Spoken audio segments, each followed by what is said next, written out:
It looks as though some of these people that live there in Tel Aviv also may be emerging from shelters that they had been taking protective measures in. Ori, let me ask you right now, what is the situation as far as what you have heard and as far as what you're seeing from the Israeli government when it comes to alerts that are being given to the population? I think what I've heard is very much what you've heard. The Israeli government isn't known for informing its citizens extensively. As far as alerts go, there's an elaborate system of alerts in place. So far, the system seems to be working, but there have been instances where the system malfunctioned or there was general confusion, and citizens have been complaining that they're not given enough time to reach shelters. Ori, I want to ask you about what the expectation is in Israel when it comes to whether or not the U.S. would get involved going forward in this conflict with Iran, because we have heard reporting coming out of Israel in the last several hours in which there are Israeli government officials that are saying that the U.S. needs to get involved, that they need to be more supportive of Israel and actively involved in this campaign against Iran. Is the expectation from what you're seeing and hearing in Israel from members of the public that that would happen or that it should happen?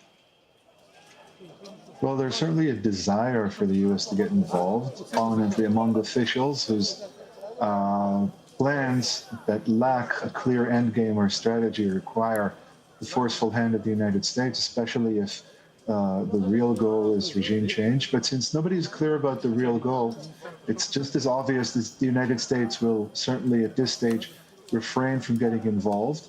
The general public, again, has heard from official Israel several times that American involvement is just around the corner and that the Americans will be joining the fray. But Israelis are used to that. We heard as much when the settlers and the hard right in Israel claimed that President Trump was just about to okay annexation of the West Bank. That did not materialize either. So, yes, there's a lot of talk about it, but I think people in the know generally believe that the United States will not join the Israeli offensive.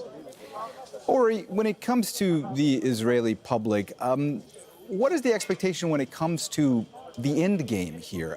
Do they believe that there is an off-ramp for Israel in this conflict, that there is a way that there could be a ceasefire, that the government would actually want to enter into a ceasefire, or is the expectation that they are all in and this just continues for the foreseeable future?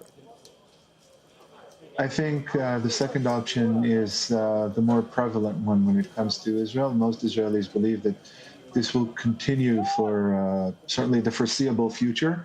They don't see any real off-ramp. Much of that has to do with the fact that the government has not been able to speak clearly about such an off-ramp or about an exit strategy or about an end game. Many options have been floated, from regime change to slowing down the nuclear program, but there are gaps between the government and the military. And generally, there's a gap between the government and the citizens. There's a lot of support for this war with Iran. We've been hearing about how Iran has been out to destroy Israel for, well, pretty much since the inception of the Islamic Republic. So a lot of Israelis are more cheerful than they've been in a while, especially after the debacle of Gaza, because they feel like Israel is finally taking responsibility for its own future. But that is very short term. I think most Israelis who still care enough to try and consider what happens mid or long term understand that Israel is in a problem. As time goes by, it becomes clear that not only will the United States not join the battle, but that other prominent world powers are not prepared to make the leap and join Israel in Iran in the actual fighting. Ori, there have been many polls that have been conducted in the past year and a half since the war on Gaza began, in which members of the Israeli public had said that they believed that the Prime Minister, that Benjamin Netanyahu, was prolonging the war in order to prolong his political survival. What's the current thinking on that in Israel right now, especially when it comes to this conflict with Iran as well? Again, I would say that it's split right down the middle, not in the sense of two factions, but right in the collective Israeli soul. There's a schizophrenia of sorts. Israelis believe that a war with Iran is a must, that there must be some kind of showdown with Iran, that Iran must be confronted, that Iran has been threatening Israel for such a long time, and Israel must take its destiny into its own hands. On the other hand, there's a general sense that this government is not a competent government. I think many Israeli citizens believe so, not just the people who've been protesting against Netanyahu. And there's also a sense that the government is not in charge of what's happening. Most Israelis have entered what I think of as a personal survival mode. And within that mode, they take care of themselves and their loved ones. They stand in lines, they stock up on essentials. They don't expect the government either to project leadership or to determine some kind of clear end game. This is exactly what the Israeli government did in Gaza. There's no reason, I think a lot of Israelis believe, to expect the government to do anything else now. Ori Goldberg joining us there from Tel Aviv. Ori, thanks so much for your analysis. We appreciate it. Thank you for having me. All right, let's cross now again to Patty Culhane, who's live for us from Washington, D.C. Patty, Trump had said that it's possible that the U.S. could get involved in this war, in this conflict between Israel and Iran. But there are still, large sections of his government, of his administration, that oppose that, right? 100%. And I think it's important to put it in context. When he's been talking about the U.S. involvement in the strikes in Iran, he has said that that would happen if the Iranians are to target American people or American assets. Then the U.S. military would go in. We know that he sees this as a bargaining chip, as a reason why Iran should come back to the bargaining table with the United States.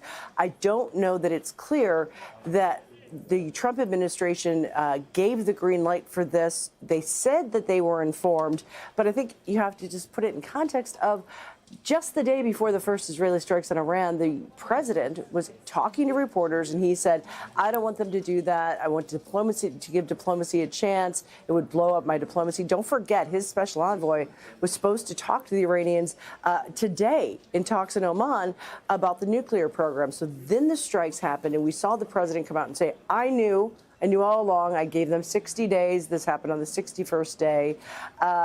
And now we're hearing reports from Reuters and the Associated Press that he said no to a plan, a plan of the Israelis to kill the supreme leader of Iran. So the biggest question, and I was just listening to your last guest talk about the potential of the U.S. going to war with Iran. And I think you have to remember why, a big reason why Donald Trump is president again, because he promised to end America's foreign wars. Now, it's shown in his first term, he's not afraid of using military strikes, for example, to go after General Suleiman in Iraq, the Iranian general. He's not afraid to use the U.S. military for strikes, but he has long been an advocate of keeping America out of foreign wars. Remember, his whole idea is America first.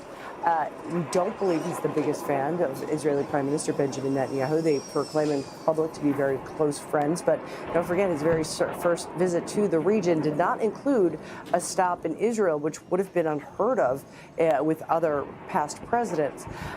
So his base, the core mega base, has been very vocal in that they don't want the U.S. even remotely involved in this. Now, the U.S., we know, is helping in shooting down those Iranian missiles. There are some in the Republican Party, the people who have been hawks for decades, believe that the U.S. needs to help Israel finish what they say is the intended target of ending its nuclear program. As the guest was saying, you would need U.S. bunker buster bombs.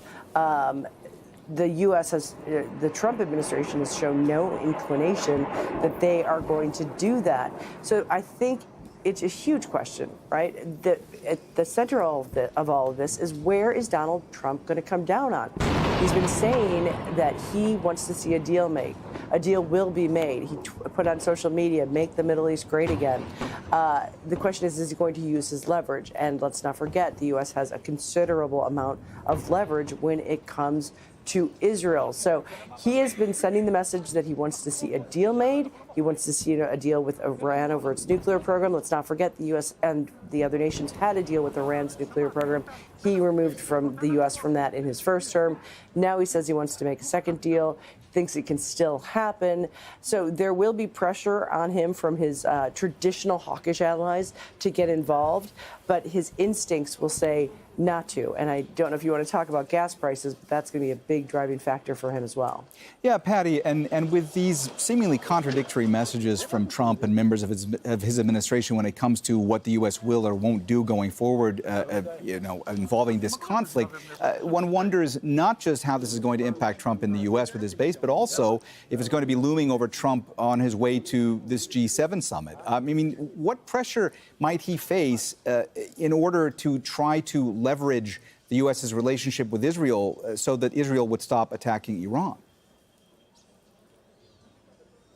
I think that there will be gentle pressure. I think the G7 leaders have learned over past summits that when you try to demand anything from Donald Trump, it doesn't normally go well. They might try to cajole him. They might try to encourage him to get involved to end the war. But really what's going to happen, I believe if you look at Trump's MO, what his big concern is the economy, the U.S. economy. It has been rocked by his threats of tariffs, pulling them up, pulling them back. We just saw the household income fell for the first time in a couple of years because the economy is so uncertain now. So what does Donald Trump say got him into the office, into the Oval Office again? He says it's the economy. He always talks about the price of eggs and the price of a gallon of gas. This is going to, obviously, we've already seen it, roil the oil markets. If it goes to a certain height, he is going to be under tremendous pressure because the U.S. economy, much like most economies, but perhaps more so because it's such a economy just focused on the price of gas, is the price of fuel. And if it goes up to an unsustainable level, inflation's already high, that is going to put a lot of pressure on Donald Trump. Let's also take a step back and think about what we saw 24 hours ago. More than 5 million people marched in demonstrations calling the No King demonstrations. 5 million people, and some think that's a conservative estimate, marched in all 50 states and the District of Columbia protesting against Trump's policies. This didn't just happen in blue states. This happened in very, very Republican states. Massive crowds, tens of thousands, in some cases hundreds of thousands of people on the streets protesting Donald Trump. If the economy continues to go down, and many experts believe the U.S. is already in a recession, it just hasn't shown up yet, but people are spending less money. People are seeing prices go down. The president's been saying, look, the price of eggs is down, and he uses a percentage that's not true. He talks about gas being $1.85 a gallon in 4 cities. It isn't. But if he starts to see people go to the gas station, that's the thing they see. That's the big, giant flag of how the economy is doing. Whenever Americans drive everywhere, because there's gas stations everywhere, if it starts to creep up and it becomes the point that it's impacting his supporters. Remember, he won the vote of the working class people by large part because he promised to help the economy. He promised to increase jobs and bring prices down. So he is looking at, in 24 hours, he had a military parade. The attendance they expected, they didn't get anywhere close, to show you how much that crowd size matters to him. Think about this. Everything that's going on with Iran and Israel. The president left to go to Marine One. He's obviously going to be landing in Canada any minute now for the G7.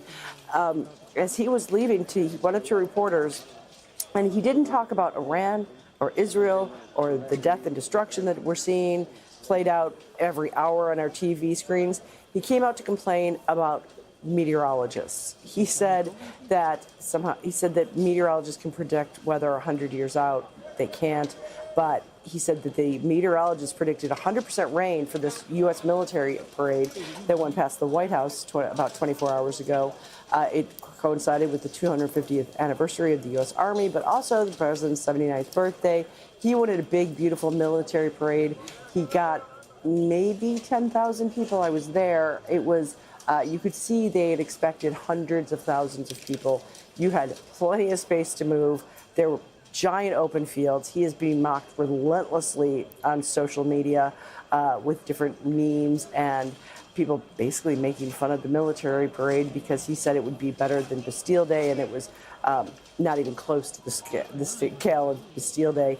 And the parade was also unpopular according to polls. Americans said it was a waste of taxpayer money. So this is your juxtaposition. This is on every American TV screen, has been all weekend.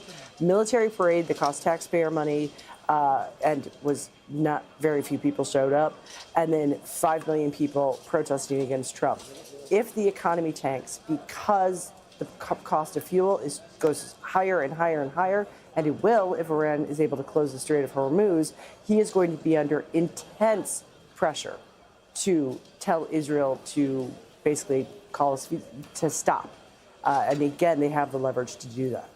All right, that's Al Jazeera's Patty Culhane joining us live from Washington, D.C. Patty, thanks so much for breaking that all down for our viewers. Appreciate it.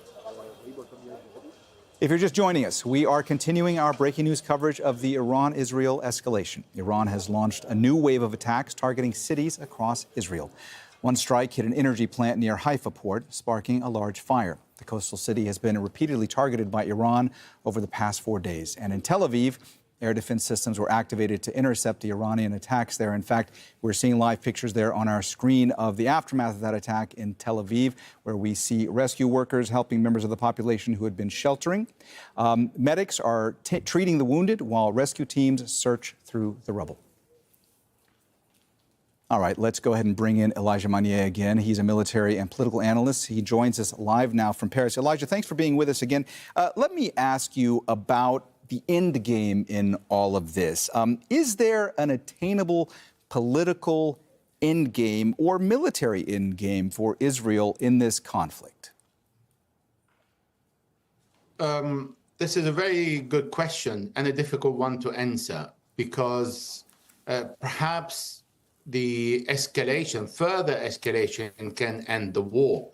So the more the war becomes difficult to sustain and to contain, maybe it's easier to solve it because the spillover to others gave a hint yesterday talking about the world economy. And when they speak about the world economy, the only thing that the Iranians can do are the maritime routes, which means not only the Strait of Hormuz, but cutting off Asia from the rest of the world. And that means almost 20% of the world energy supply is going to be affected, but it will affect also the Arab countries in the first place, but also the rest of the world. Because starting to bomb really the US bases, if the US intervene, it means bringing more destruction on Iran. It is not something that Iran cannot do, but it is not something very intelligent to do when they have the option to bomb Israel and to make Washington feel the pain by bombing Tel Aviv, for example. And this is what they are doing because Tehran is under bombardment every single day and other cities. So there is an equation that can be established here. As long as Israel is happy to stop the war, then I don't think the Americans are very enthusiastic to go in and continue allowing this war to go endlessly. However, they will give Israel enough time, as was agreed, because Donald Trump told us that he sent all the interception missiles that the Israelis need, and they're consuming a lot these days, and the bomb they need to carry out their war on Iran and achieve their objectives. But we also hear from the Israelis in the last 48 hours, well, actually, that these objectives are not that easy to be met. And perhaps through negotiation and putting pressure on Iran, then some concession can be achieved. However, no concession can be achieved when the other side is not losing and one side is winning. No, so far we have two losers. Both parts are bombed. And the Israelis are not managing to achieve the objective despite the sabotage, the bombing. The Iranians are going tit for tat. They bombed Haifa when the Israelis bombed the Navy in Iran. The Israeli bombed the gas. The Iranian bombed the oil depot in Haifa. The Israeli bombed Tehran. The Iranian are bombing Tel Aviv. And and Israel is only 20,000 square kilometers. Iran is 1.6 million square kilometers. So Iran can sustain more harm despite the fact that is suffering economically for the last 45 years. However, the population can accept more harm, and they are in solidarity, like the Israelis are in solidarity behind their prime minister so far.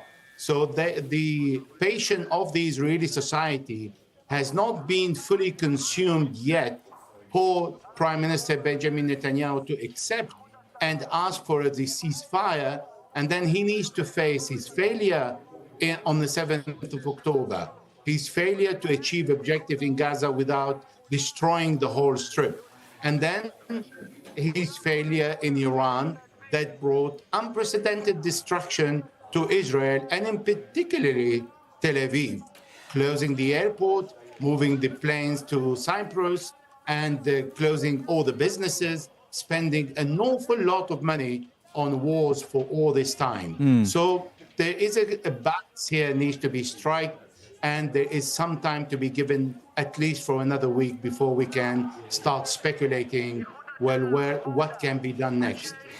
Elijah, you mentioned a few moments ago that Israel would like to ensure that Iran is cut off further, that it is isolated further so that it cannot continue with its nuclear program. I want to ask you about a different type of isolation, because in the last year and a half since the war on Gaza was launched, we've seen Israel being criticized more and isolated more from members of the international community. And I want to ask you, if this conflict with Iran continues going forward and escalating, does that have repercussions in the international community for Israel? Will it find itself more isolated?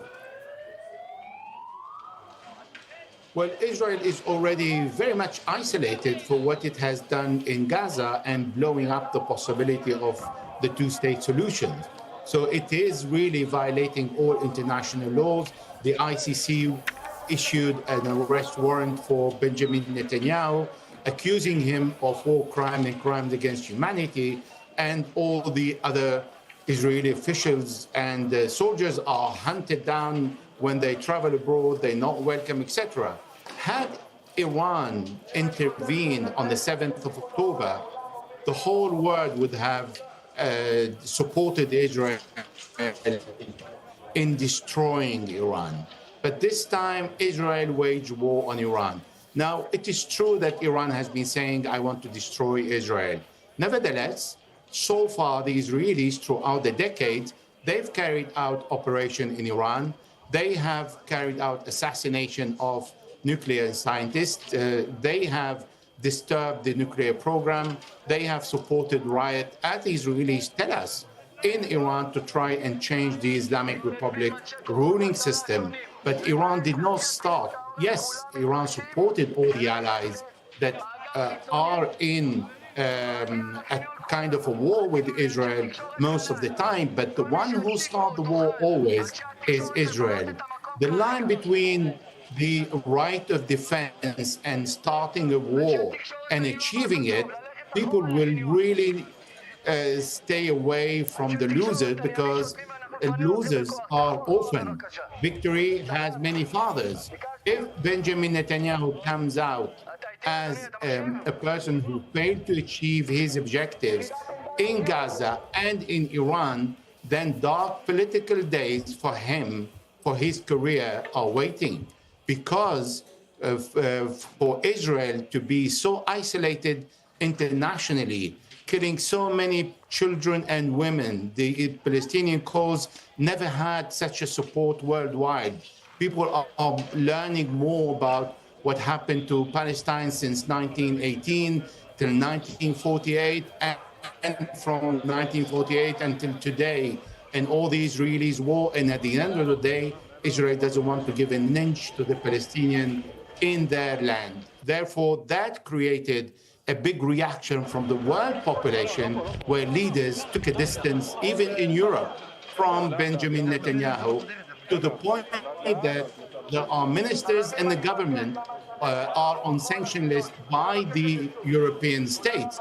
This is also unheard of, because that is a direct message to the prime minister. Therefore, yes, the isolation continues, you, depending on the outcome too. Elijah, I'm sorry to interrupt you, but we're running out of time. We'll be coming back to you in the coming hours. We appreciate your analysis. Thanks for joining us on Al Jazeera. Let's go back now to Bernard Smith in the Jordanian capital, Amman. Bernard, we are seeing these dramatic aftermath live pictures on our screens showing the extent of the damage in Tel Aviv. We're seeing heavily damaged buildings from these latest strikes that Iran launched on Israel in the last 90 minutes or so. We've also seen pictures of medics that are helping people who've been injured and what looks to be members of the population emerging from some of the shelters that they had been in. What's the latest we're hearing from the Israeli government? Yeah, we've had, excuse me, Mohammed, we've got a few updates. The all clear was given an hour and a half ago now, so people were told it was safe to leave shelters. But Israel's fire service said that there were 3 direct hits from missiles. That's the fire service. It says that in Tel Aviv, 2 buildings partially collapsed and dozens were damaged by the shock waves from the explosions. We're also being told there were 48 wounded from 4 separate incidents, 3 people moderately wounded, and a 10-year-old was seriously injured from a missile that hit in central Israel. I think we've seen pictures of a lot of burning overnight in central Israel. And from a previous direct hit in the early hours overnight Saturday into Sunday in Bat Yam, when a residential building took a direct hit there. 2 more bodies have been recovered from there, meaning that 8 people just from that particular incident were killed. So clearly, on the most recent barrage of missiles, ballistic missiles from Iran, a number have got through. We've been hearing from several of our guests who are coming to us out of Israel that there is broad consensus amongst the population in Israel that they are supportive of this war effort against Iran. But the fact of the matter is we're in a situation now where there is this tit for tat. There are these volleys that keep going back and forth, missiles and rockets being launched from Iran towards Israel, Israel towards Iran. This must really be fraying the nerves of Israeli citizens in places like Haifa and also in places like Tel Aviv, right? Well, yeah, and this is now, what, the 3rd night, Friday night into Saturday, Sunday into Monday, where we've had this, where there are air raid sirens, where there are missile attacks, and where people have to get out of bed and go to the shelters. And it's not really an experience that Israelis have had in many decades. There's been disruption when there's been conflict with Gaza. It's normally over a day or so or something like that, not continually like this. So yes, nerves are fraying. It doesn't mean Israelis are not supportive of their country. They will rally around the flag in a conflict, in a war like this. While they might be critical of the government, while Benjamin Netanyahu personally may remain unpopular, Israelis rally around the flag in times of crisis like this. And this could go on for some time yet. Before this evening's overnight latest assault, there were some 200 missiles targeted towards Israel. That's a calculation from the Israelis. That will obviously be updated with last night's figures, so there'll be more. Now, the upper estimates suggest that Iran has about 2,000 ballistic missiles, as many as 2,000 ballistic missiles at its disposal. So if it keeps up at this pace, and it seems there was quite a number of missiles in the last few hours, then this could go on. Then Iran has the capability to keep this going for several more days. All right, that's Al Jazeera's Bernard Smith joining us live from the Jordanian capital, Amman. Thanks so much, Bernard. Hello, I'm Darren Jordan. This is Al Jazeera live from Doha with our ongoing coverage of the Israel-Iran conflict. Coming up in the next 60 minutes.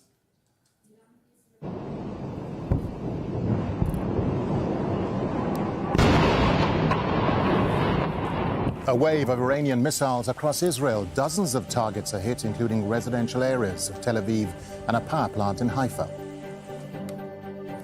Emergency services are responding to the areas across Israel where Iranian missiles were not intercepted. Israeli police say there are no reports of injuries so far.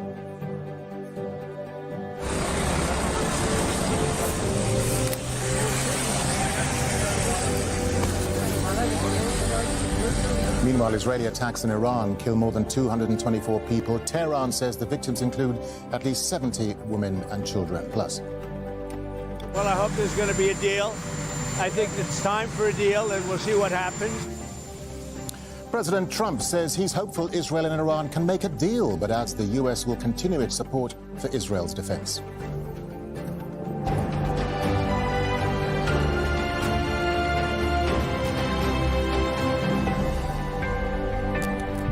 Welcome to the program. If you're just joining us, it's just gone 0300 GMT. That's 6 a.m. in Israel, and we're continuing our breaking news coverage of the Iran-Israel escalation. Well, Iran has launched a new wave of attacks targeting cities across Israel.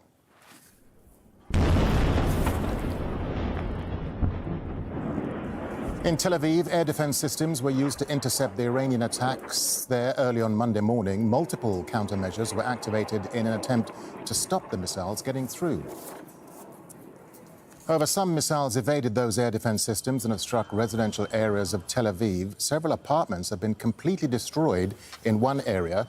Medics are treating the wounded while rescue teams search through the rubble. And further north in the port city of Haifa, Iranian missiles have hit near the city's energy plant. Large fires have broken out there. The coastal city has been repeatedly targeted by Iran over the past 4 days. Damage to the electricity grid in the center of the country has been confirmed by the Israel Electric Corporation, who say they're working to repair infrastructure and restore electricity supply. Let's go back to Bernard Smith. He joins us from the Jordanian capital, Amman. Bernard, so just bring us up to date then, our viewers who are just joining us here. What have you been seeing and hearing on this second wave of Iranian missile strikes on Israel? What have you been hearing, Bernard? Darren, we're getting just some updates from the Israeli security and emergency services. We've just heard that from a direct hit in central Israel, 3 Israelis were killed in that direct hit. That was in this very most recent wave of missile attacks. We also know that 2 buildings in Tel Aviv have partially collapsed and dozens have been damaged by shock waves. There were 3 direct hits in total, according to the fire service, and at least 48 wounded from 4 separate incidents, as well as we now know that that update we've just had, that 3 Israelis were killed.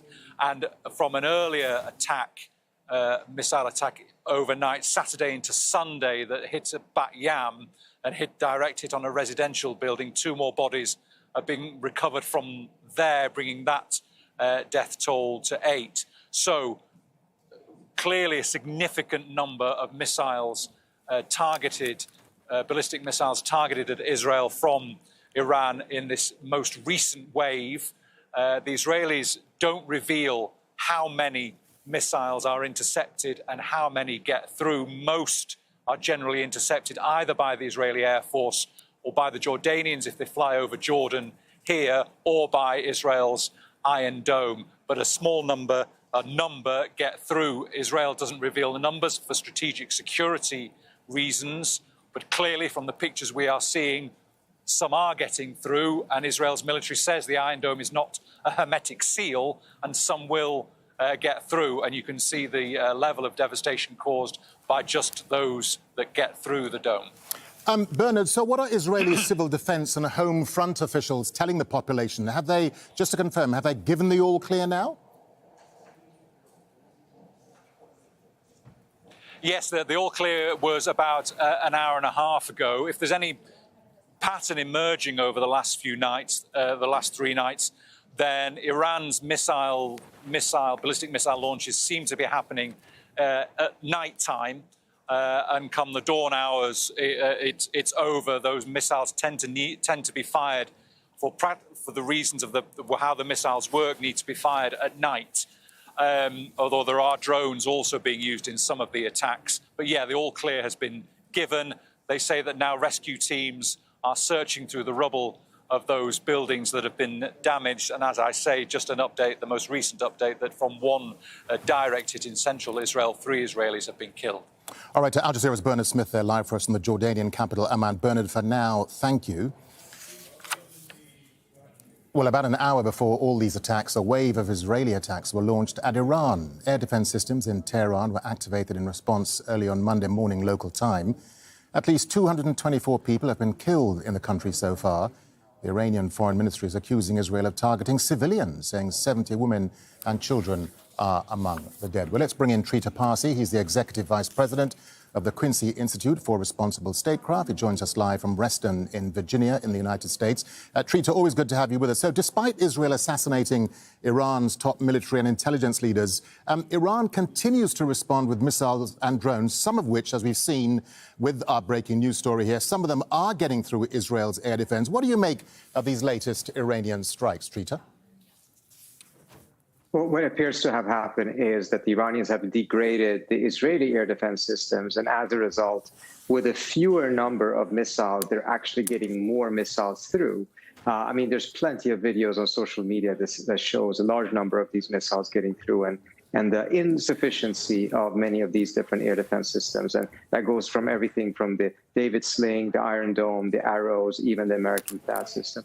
I think by and large, the Israelis clearly miscalculated. They thought that this is going to be easy. They thought that this is going to be the same as bombing refugees in tents, which they have been doing for a year and a half now. Instead, they're getting a real fight back. And the question is, to what extent does that change the Israeli government's calculations? The only thing we have seen so far is that they've gone to the United States and asked the United States to enter the war. But we've not seen any other indications of them trying to find an exit. So talk to us then about the geopolitical nuances then, Trita, the sort of various scenarios as to how this conflict could end. I mean, the US and Iran could return to negotiations, or we could see a complete destruction of Iran's nuclear program, which is what Prime Minister Netanyahu wants. Well, the Israelis don't seem to have the capacity of doing the complete destruction. That's part of the reason why they're asking the Americans to step in. But the Americans or the Trump administration does not seem to have much of an appetite for war. In fact, his base, the core of his base, the MAGA base, is dead set against any war with Iran. They're even against the U.S. supporting Israel in this war. And I think there's a strong sense of betrayal amongst many of the MAGA supporters for Trump having gone along this far with the Israelis. So I don't think the U.S. entering the war absent the Iranians directly targeting the U.S. is a likelihood. Trita, what about the issue of regime change in Iran? I mean, Netanyahu has declared this as one of his objectives. I mean, how possible is this, or are Israel's attacks just hardening the resolve of ordinary Iranians on the streets who would coalesce and come together in support of the regime? This is, at the end of the day, a very unpopular regime, and the population has very good reasons to find their own government very unpopular. But what we have seen in the last 48 hours is a remarkable rally around the flag phenomenon, not a rally around the government phenomenon, but much more of a rally around the flag phenomenon.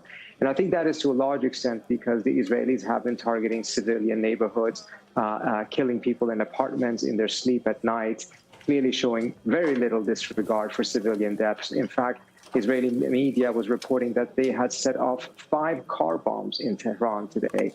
That is the definition of terrorism. So when they're conducting themselves like this, they will push away even Iranians, which is a large number, that would very much like to see their government fall. But not like this, not by this type of a terror campaign conducted by a foreign country. So what about Iran's nuclear program then, Trita? I mean, given the confusing messages coming out of Washington, how is Iran likely then to deal with domestic enrichment going forward? Could we see an acceleration, perhaps, of Iran's nuclear program? Well, the first thing that is happening is that the program is going to go dark because as the facilities are being bombed, the Iranians are not going to continue to do that type of transparency and inspections with IAEA, particularly after European countries never even condemned the attack on nuclear facilities.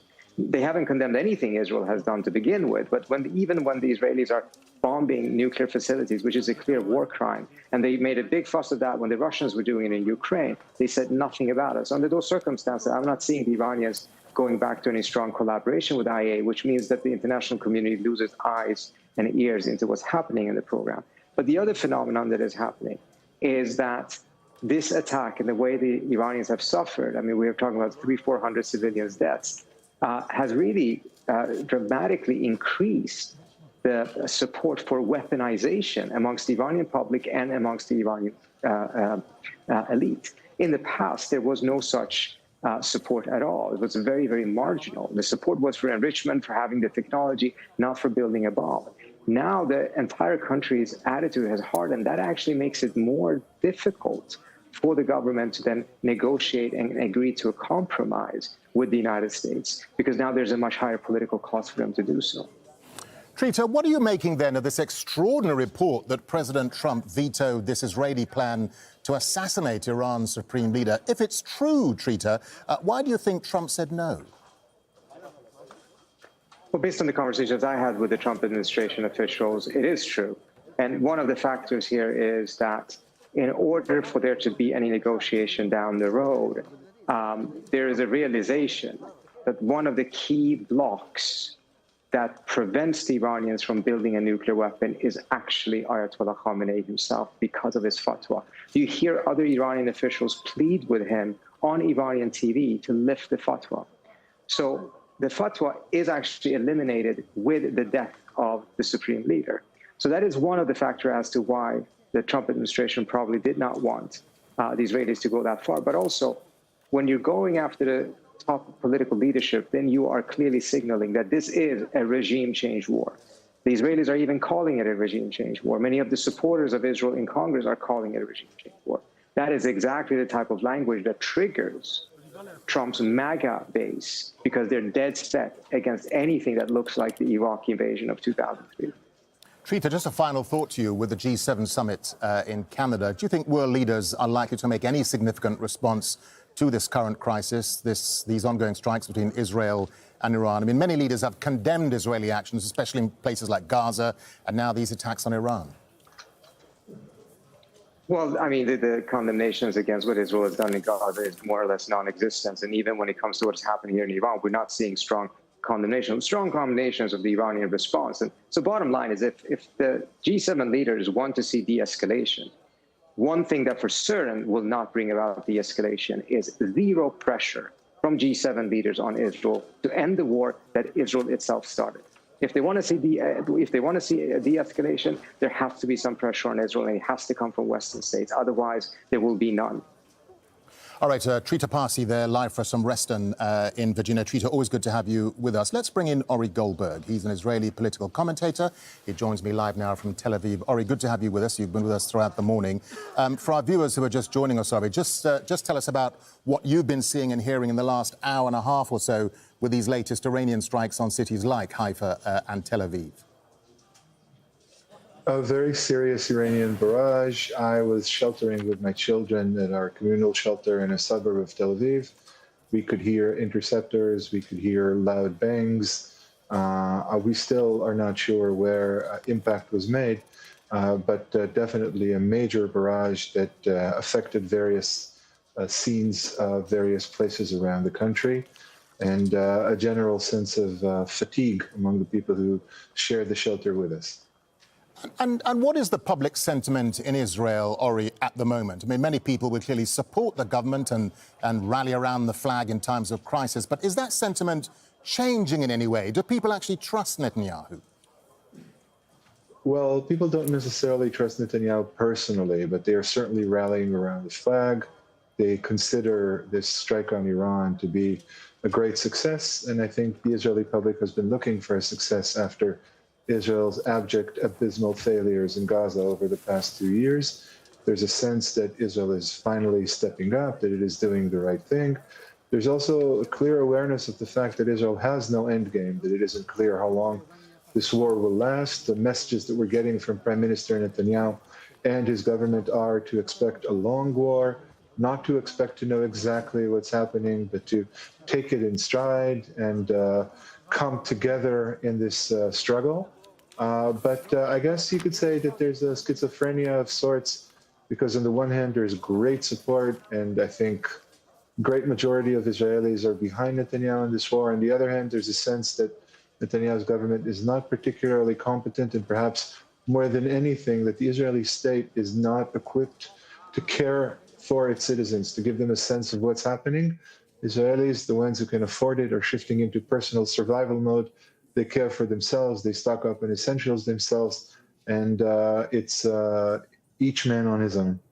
Ori, as you've intimated, I mean, most Israelis know that this crisis can't go on forever. So under what conditions then, politically or militarily, could Netanyahu bring this conflict to an end? I mean, it seems as though Netanyahu, as you've intimated, has put Israel onto a path of perpetual war. Yes, I think Netanyahu, as far as he understands security or defines Israeli security, security for him is the ability for Israel to take lethal, violent actions with impunity, without paying any sort of cost.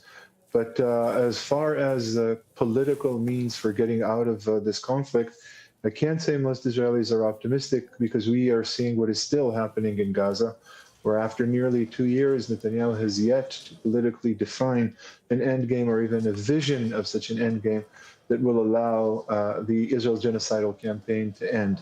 So there's no real expectation from the Netanyahu government. Again, there's also a sense of general relief. We're finally doing something. Iran has been threatening to destroy Israel for decades, and suddenly, Israel finds itself in the driver's seat.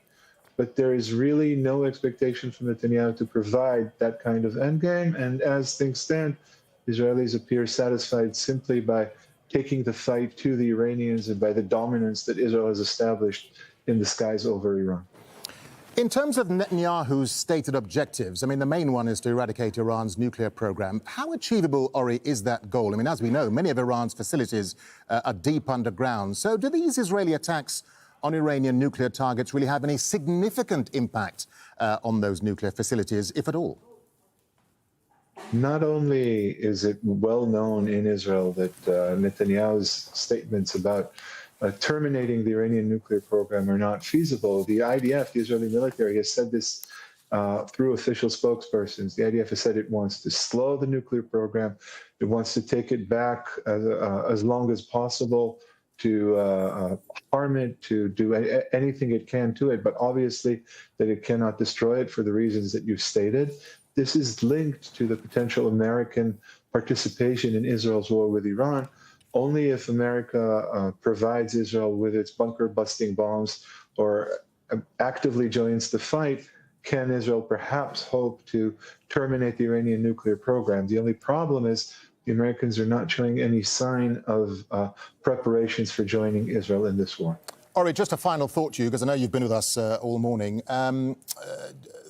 The G7 summit in Canada, do you think world leaders are likely to make any significant response to this current crisis, these ongoing attacks between Israel and Iran? I mean, many leaders have condemned Israeli actions, especially in Gaza. You've made that point, and now these attacks on Iran.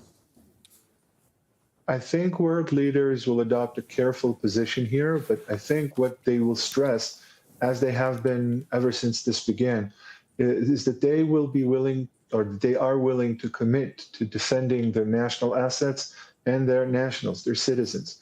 I haven't seen a single world leader saying, we will step in, we will bear the brunt for Israel, we will defend Israel actively from any Iranian attack. Certainly no world leader has said anything about any kind of offensive endeavors with regard to Iran.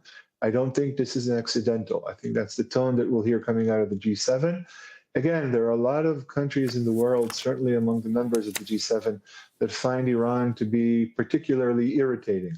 But nobody, I think, is putting their full trust in Israel to finish the job and neutralize Iran as a potential threat.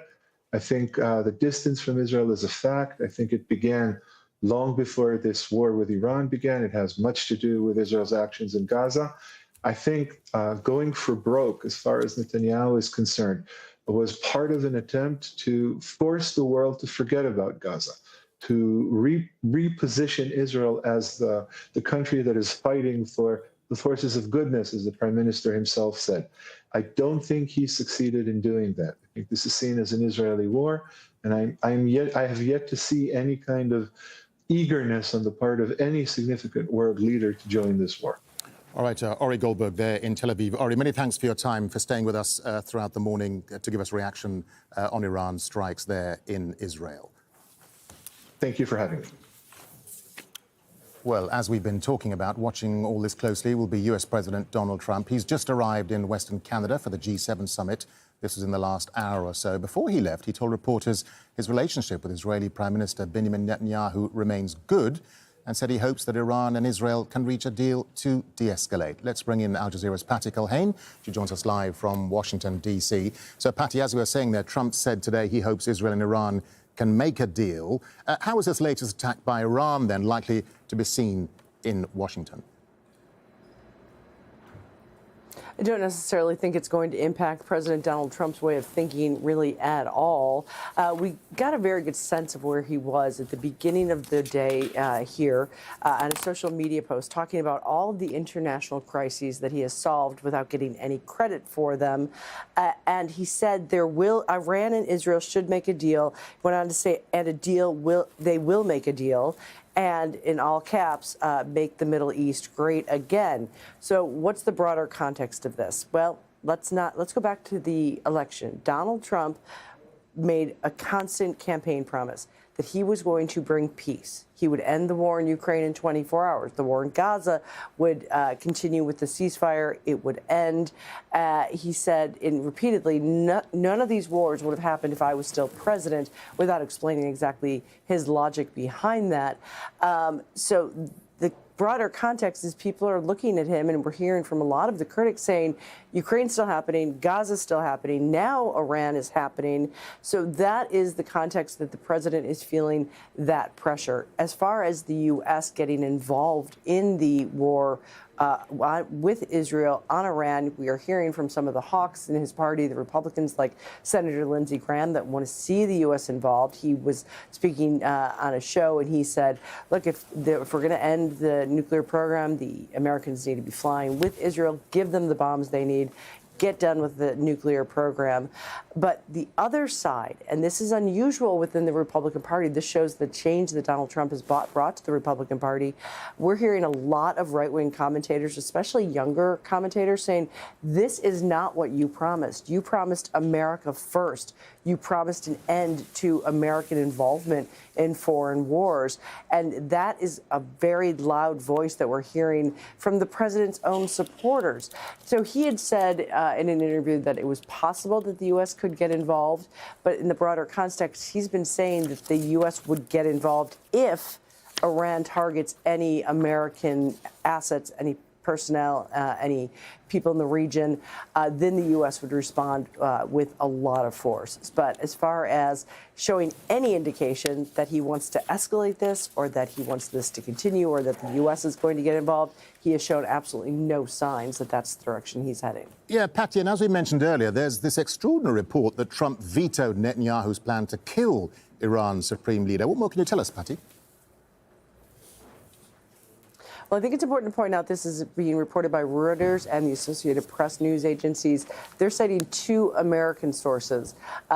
So this could be a way of saying, look, the president does have leverage. He was able to tell them, no, you cannot assassinate the Ayatollah. But the White House hasn't confirmed this. We're looking to see if other people can confirm it. Not quite sure if it's actually real. But again, the Reuters and the Associated Press, very respected outlets. So quite possibly, because it goes along with what we've been seeing from Donald Trump. He doesn't want to see this escalate. He's calling for a deal. Let's also remember that the U.S. was negotiating a deal with Iran. The president, just 24 hours before the first Israeli bombs fell, said that he didn't want to see that happen. He didn't want it to blow up diplomacy.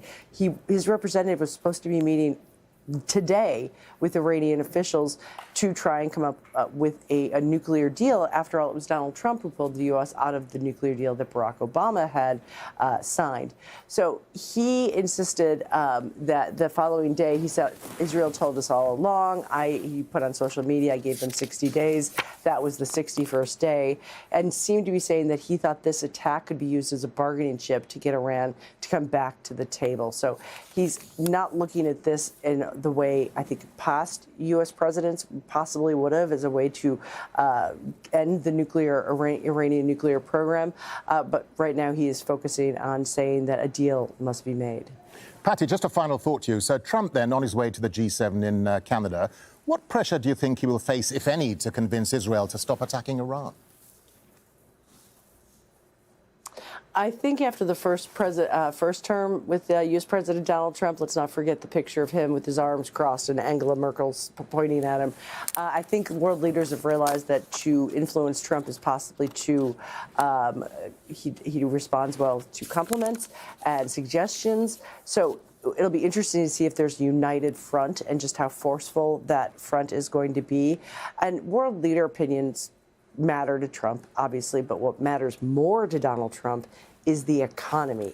He was elected in large part because he promised to bring prices down. He focuses on this often. He talks about the price of eggs and says it's gone down 81%. It hasn't. He talks about the price of gasoline. He says in 4 cities it's less than $2 a gallon. It's not. But he is going to be watching the oil markets. He likes to talk about what a barrel of oil costs. And he is going to know that if the oil shoots up in the futures market, if it shoots up because Iran is able to close the Strait of Hormuz, he is going to face the impact of that because gas signs are a constant sign to every American of the economy. We have gas stations everywhere. Big, bold signs that say what the price of a gallon of gas is. That directly impacts Americans' pocketbooks. And he said he would bring the price of gas down. The context of this, the overall context is, let's remember what American TV screens have shown for pretty much 24 hours. We saw Donald Trump's the military parade that Donald Trump called for that was to celebrate the 250th anniversary of the U.S. Army. It happened to fall on his 79th birthday. Critics said that wasn't a coincidence. They were expecting hundreds of thousands of people. I was there. They didn't get close to anywhere near that, even if you included the participants in the parade. A very small crowd. It showed up on TV. It wasn't the parade that he expected.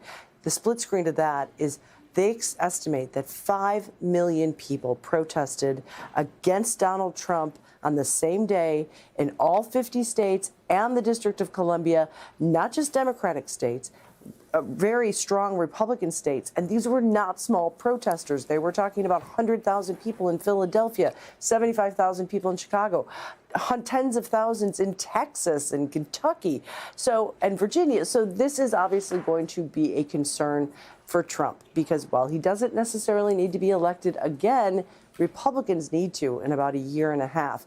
If he tanks the economy, if his resistance grows, he could possibly start to see some pushback from Republicans in Congress. So far, he hasn't had pretty much any. So there's a lot riding on this for President Donald Trump, because while some in his party are going to be pushing him to send in American forces, that is something he said from the campaign trail that he is not going to do. Remember, his whole slogan is America First. So the pressure will grow, but we'll see. So far, he's not indicating really either way, which way he might go, other than to say he wants to see a deal. All right, Al Jazeera's Patty Culhane, live for us there from Washington, D.C. Patty, thank you. Well, our diplomatic editor, James Bays, reports from Banff in Western Canada, where the G7 summit will begin on Monday. Leaders of the G7 countries arriving for their annual summit, a meeting that will now be dominated by conflict and a rising death toll in the Middle East. As he left the White House to head here, President Trump was still talking about a nuclear agreement with Iran. Well, I hope there's going to be a deal. I think it's time for a deal, and we'll see what happens. But sometimes they have to fight it out, but we're going to see what happens. I think there's a good chance there'll be a deal. With neither Iran or Israel represented at the summit, Trump is the only person who could influence events on the ground. But the other leaders will be concerned about Israeli efforts to get the US to join the war and expand the goal to toppling the Iranian system. A former senior State Department official told me summits of leaders have in the past helped at a time of global crisis, but he's not optimistic this time. I think there's discomfort all the way around. We're not just talking about the latest conflict being the Israeli-Iranian strikes. You know, we're also talking about the war continuing in Gaza. And so I do think there'll be a lot of discussions. They'll be very timely, but it's hard to see within the contours of this leaders meeting in the G7, how they're going to be able to take decisive action on any of those fronts. There'll be a range of views here. Most of the G7 nations, while saying they'd like to see a return to diplomacy, have adopted their usual mantra: Israel has the right to defend itself. The one exception is Japan, which strongly condemned Israel's attack on Iran on Friday. In addition to the G7 leaders, there are leaders of another 8 countries who've been invited here. They include South Africa and Brazil, which have both firmly condemned Israel's actions. President Trump's tariffs on countries around the world, including the US's closest allies, have already brought great economic uncertainty this year. Leaders gathering here in the mountains will be concerned that the global economy could be further impacted by a conflict raging in a region that's so important to the world's energy supply. James Bays, Al Jazeera, at the G7 summit in Canada's Rocky Mountains. Well, you're watching Al Jazeera. It's just gone 03:30 GMT. That's 06:30 a.m. in Israel. And a reminder of the breaking news we've been covering this hour here on Al Jazeera.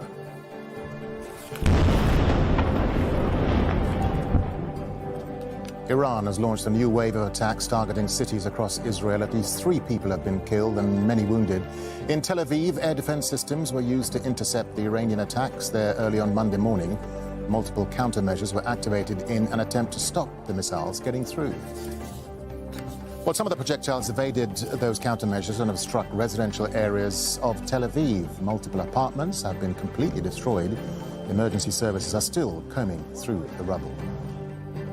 And further north, in the port city of Haifa, Iranian missiles have hit near the city's energy plant. Large fires have broken out there. The coastal city has been repeatedly targeted by Iran over the past 4 days. Damage to the electricity grid in the center of the country has been confirmed by the Israel Electric Corporation, who say they're working to repair infrastructure and restore electricity supply.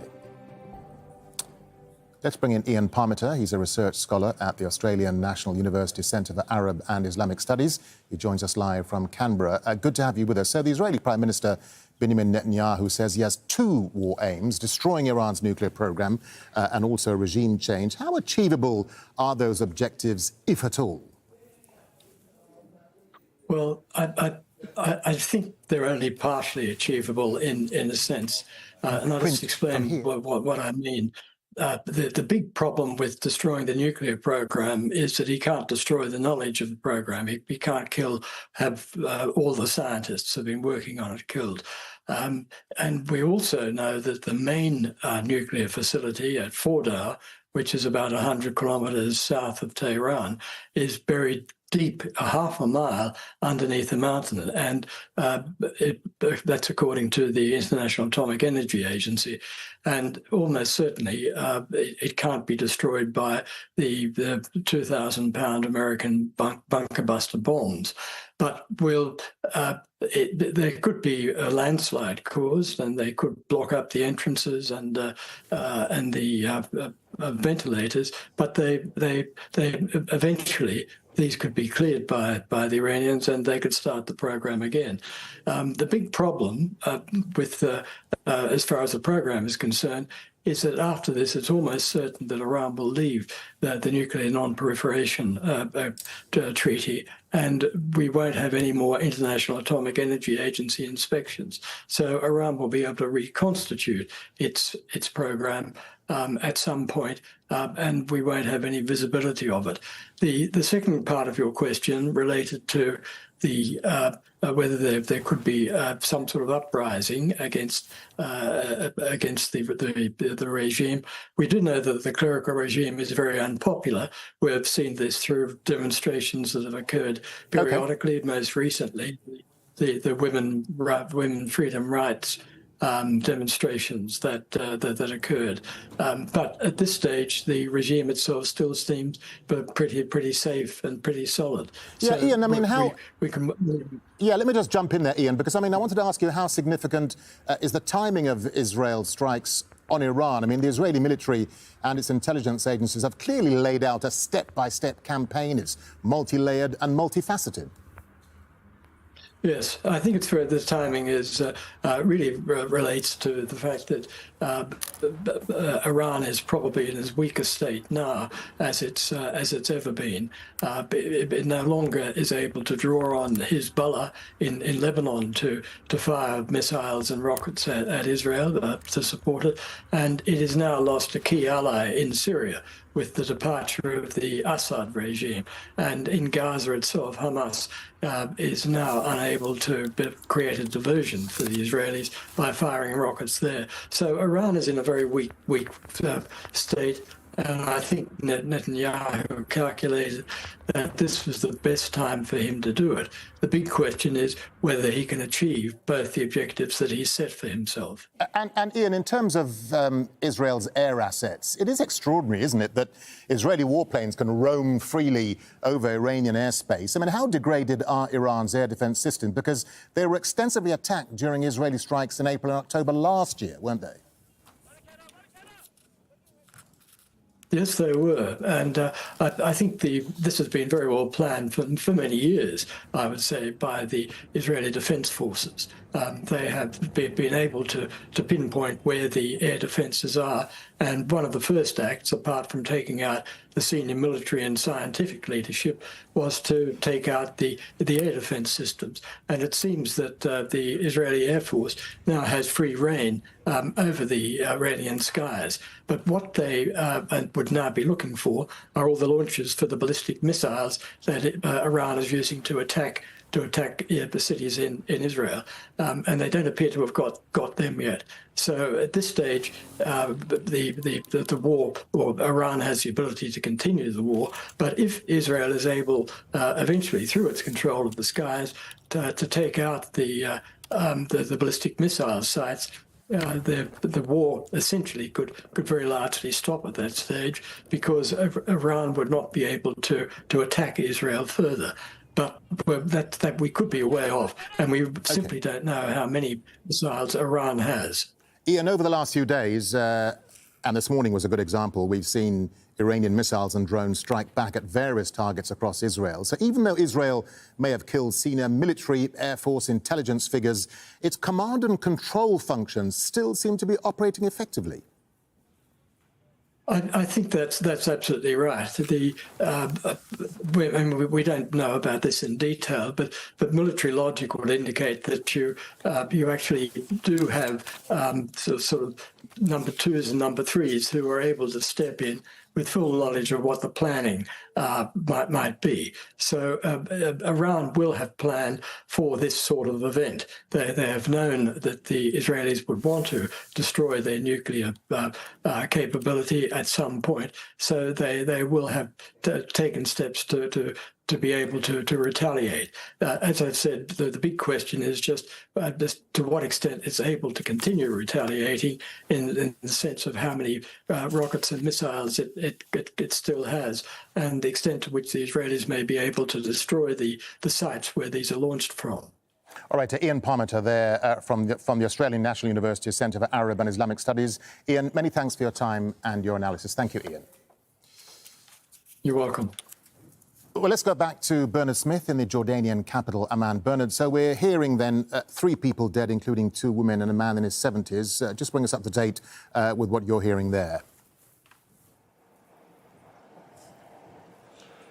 Yeah, those 3 people were killed in a direct hit in central Israel. There have been 3 direct hits in the country from missiles, says Israel's fire service. In Tel Aviv, Bernard, just stay with us, will you? Because we're just going to go to Tel Aviv, where one of the paramedics following those Iranian strikes is just talking. Let's just listen in quickly to what he's saying. Volunteers. At this site, as up to now, about 40 casualties have been evacuated to different hospitals. Most of them are lightly injured. We have 1 critical patient, and unfortunately, up to now, 3 people have been declared dead on scene. In addition to this site, MDA crews are treating and evacuating casualties from other 3 major sites around the country, and the total number of casualties up to 9 is 90 casualty. As mentioned, most of them are lightly injured.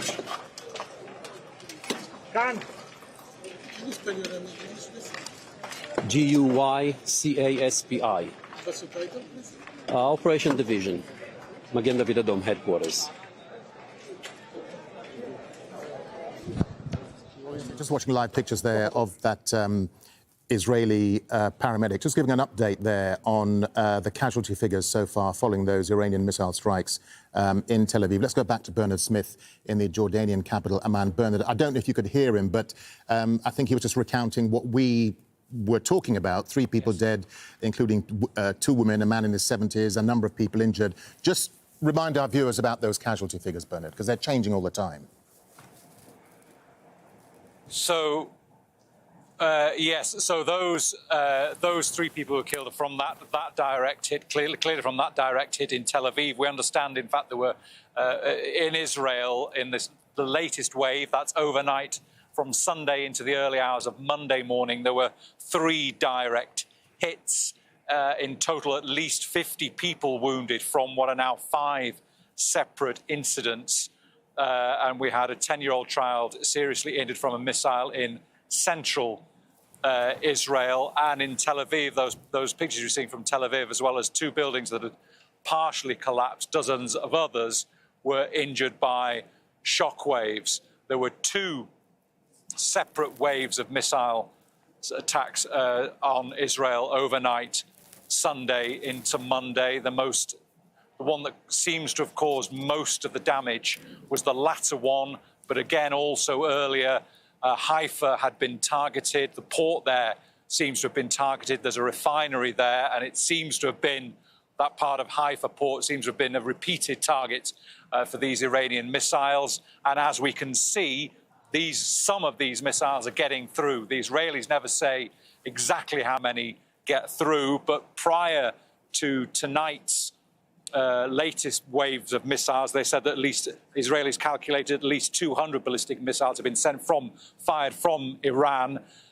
A majority of those, the Israelis would say, have been intercepted either by the Iron Dome, by the Israeli Air Force, or by the Jordanian Air Force when they're flying over Jordanian airspace. But some will get through. There's military censorship in Israel. So if targets that are sensitive, militarily sensitive, strategically sensitive, then in Israel they're not allowed to report that those sites are hit. So there may be places that are hit that we're not hearing about, but obviously in civilian areas and areas where people are living and it's clear they've been hit, then those we know about.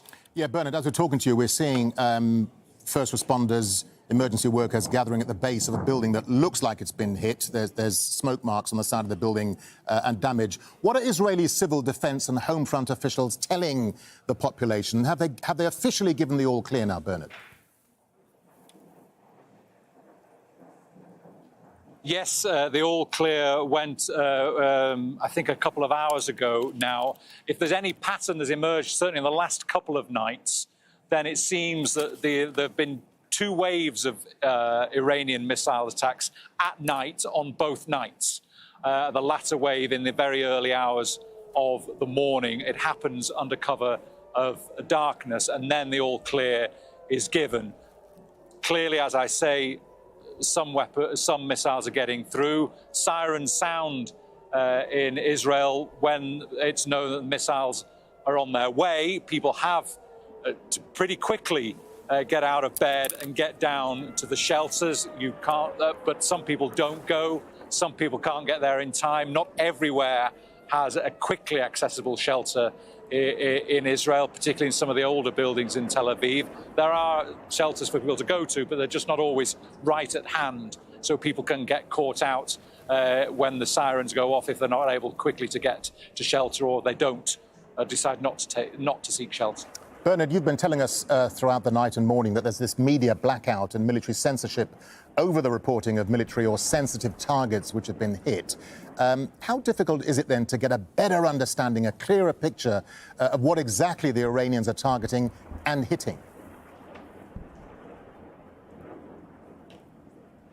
Well, I think the clearest you can get is a sort of a rough calculation of what the Israelis tell us they believe the number of missiles have been fired. 200 plus it was before this latest wave of attacks.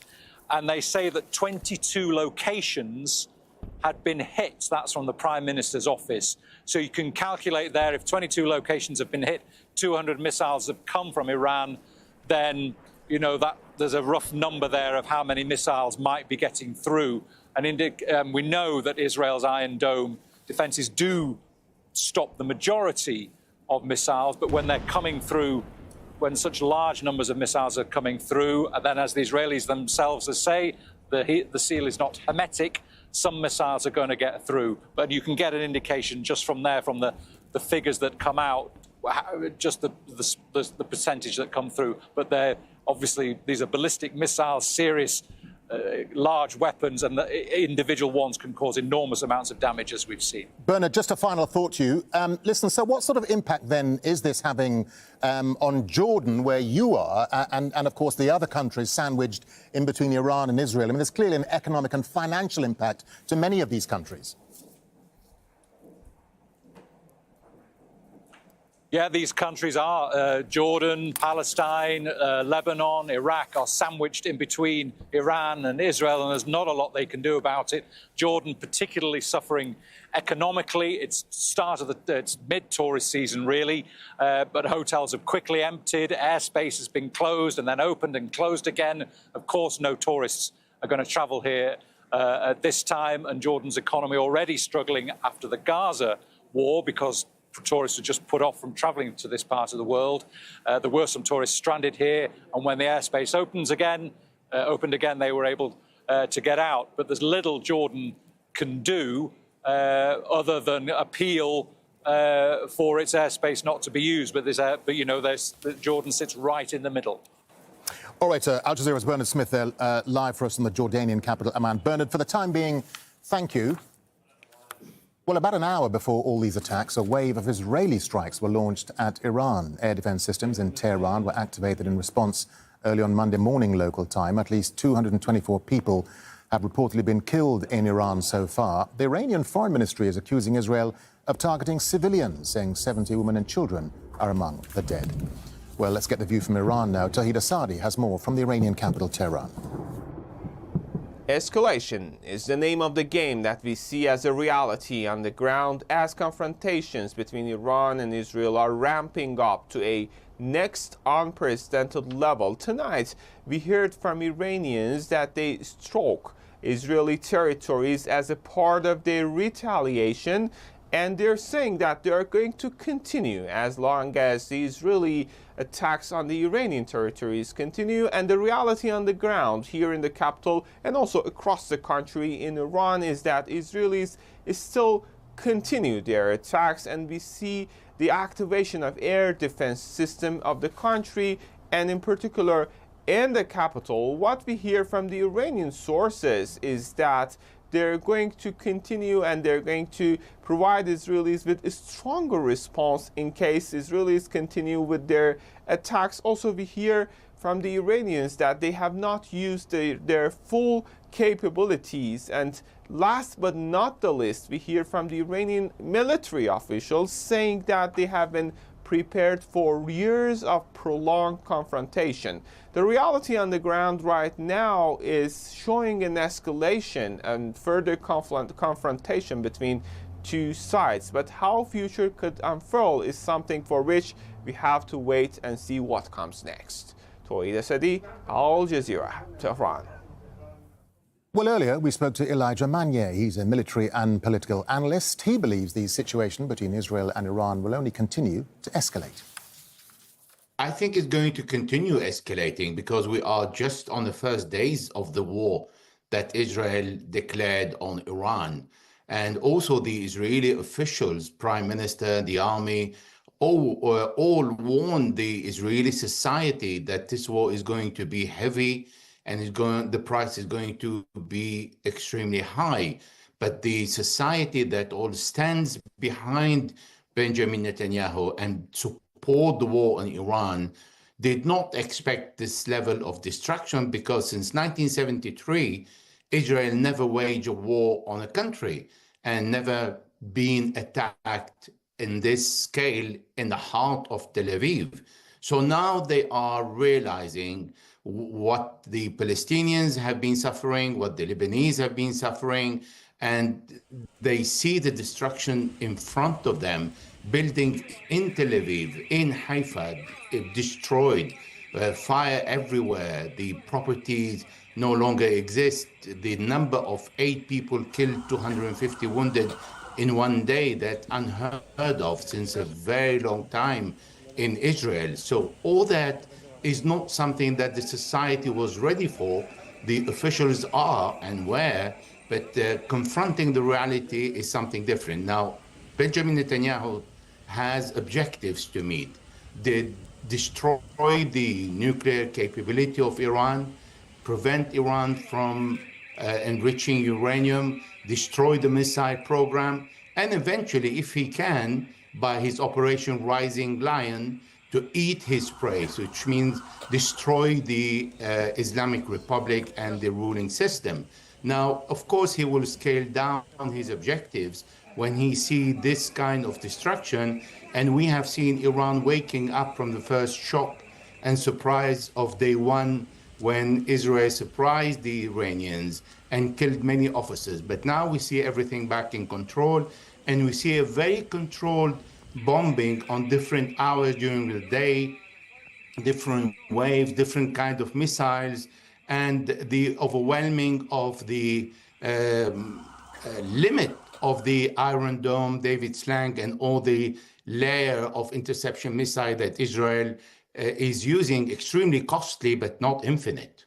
The Israelis will kill Sayyid Ali Khamenei if they can, because it makes huge difference to have the leader of the revolution, that is the head of the army, the head of the armed forces, the one who decides war and peace, and the one that direct the country what to do next and how far they can go in this war, and when to negotiate. Therefore, creating the chaos in Iran is the favorite plan for Benjamin Netanyahu, in particular when he is seeing now how the society in Israel is not really going to bear this kind of bombardment every day.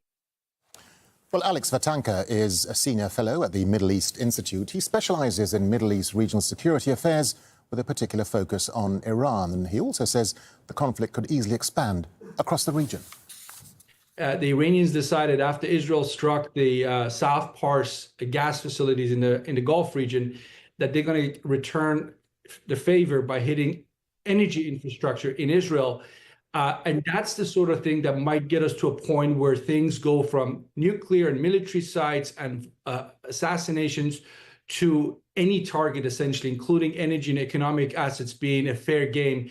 And that's when you have to be fearful that it could spill over. For example, the Iranians have threatened to close the Strait of Hormuz. They have said that if our energy infrastructure comes under attack, then anything within our ability to reach might be a legitimate target. And they have said, increasingly warned, that they consider the United States to be involved in this. Again, the U.S. has billions of dollars of investment in that region. That might be a pressure point for Iran to use, if you will, on the Trump administration to say, do you really want to see the prices of oil skyrocket? Maybe it's time for Washington to put pressure on Israel. Because the Iranians right now really, as I said, seems very clear to me that they do want to end this. They don't have the confidence that they can stay the course, regardless of what they're saying in terms of their words. I don't sense they have the confidence that they can stay in this game for long. But remember, Iran is alone. It's got no friends. It's on its own. Israel's got the United States, most of Europe, and plenty of other friends and partners that support Israel. And that should obviously be a concern for Tehran. Well, let's take a closer look at the impact this violence is having on Palestinians. Palestinian Israelis make up approximately 21% of Israel's population. That's roughly 2.1 million people. There are almost no shelters in Palestinian Israeli towns and neighborhoods, even though buildings constructed in Israel since the 1990s are required to include safe rooms. Palestinians say there are also fewer Iron Dome interceptions over these towns and areas. Al Jazeera's Nida Ibrahim has more. We've heard people seeing and showing pictures of what they believe are shrapnel of the interceptions, because they believe that when these air defense systems were put up, they were put up to deter these rockets from Israeli areas. But it doesn't matter if they are skipping an illegal Israeli settlement, but they are thrown into a Palestinian community. This is what the perception there amongst Palestinians in the occupied West Bank. But let's remember again, they have no shelter, they have nowhere else to go. But there has been demands from the Palestinian civil defense telling people not to go on the rooftops, to try and take safety in a place that really there isn't much that they can do to protect themselves. They feel that they've been left alone in this war. And not only that, Israel controls every aspect of Palestinians' lives, particularly when we talk about the occupied West Bank. So they fear that Israel might block fuel. They fear that Israel might block food and basic necessities, or them becoming a secondary, if not even a third or fourth class people when it comes to access to fuel, to basic necessities, to food. So that's causing a major panic. We've seen lines and lines of people in the fuel stations gearing up, trying to get fuel, to save up, trying to buy basic necessities. And let's not forget, when we talk about these Israeli checkpoints, we talk about long long hours where Palestinians are stuck. So they need more fuel to kind of be able to do a basic journey that could sometimes take an hour, but now takes hours and hours if they can make it. This is what the Palestinians would tell you why they've been saying for years and years that they've been living in apartheid, where one nation gets all the privileges, the security, the protection, while at the other hand, you have the Palestinians who have been living in their lands for decades, not having any access to protection, not being thought of when the Iron Dome was established, when they were talking about bomb shelters. So we are talking about 71 communities inside Israel, Palestinian communities. At least just 11 of them have these bomb shelters and have these mechanisms of protection, if you may. But if we look at the occupied West Bank itself, you will have a whole population that is lacking any sense of protection, not even that. They don't have a home front. They don't have directions to know what's going to happen. Right, well, that's it from me, Darren Jordan, for now. Don't go away, though, because I'll be back in just a few minutes with much more on those Iranian missile strikes on Israel. That's it. Stay tuned. Thanks for watching. Bye for now.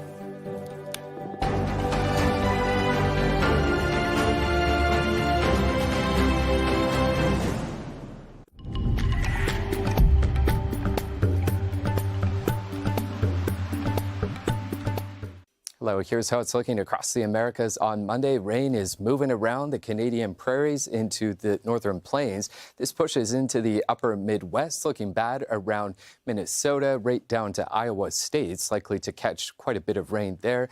Have been some flood alerts in play around the mid-Atlantic. Really, it's the eastern side of the U.S. that's getting struck with all this rain. There's been quite a bit of rain over Louisiana, in New Orleans as well. That extends right up into the western side of Tennessee, pushing into Kentucky on Monday. But away from the wet weather, it's hot in the U.S. Southwest. Heat alerts in play here. Phoenix is up to 44 degrees. As we look towards Central America, rain is just spinning around Honduras, El Salvador, and Guatemala, where there's already been flooding, putting a cap on temperatures in Mexico City at just 20 degrees. But for Honduras's capital, Tegucigalpa, over the next 3 days, we could squeeze out half a month's worth of rain. Top end of South America looks like this. Rain and storms for that western side of Colombia, pushing into Paraguay. But if we track out these storms in Paraguay, they're going to punch into that southeast corner of Brazil and Uruguay. Some of those could be severe, dropping some hail and some powerful winds on Monday. See you later.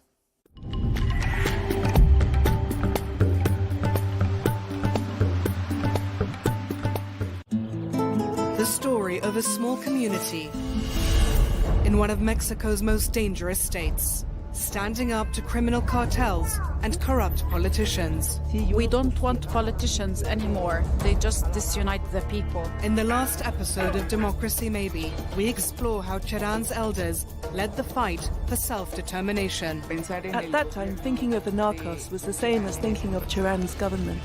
By the people on Al Jazeera.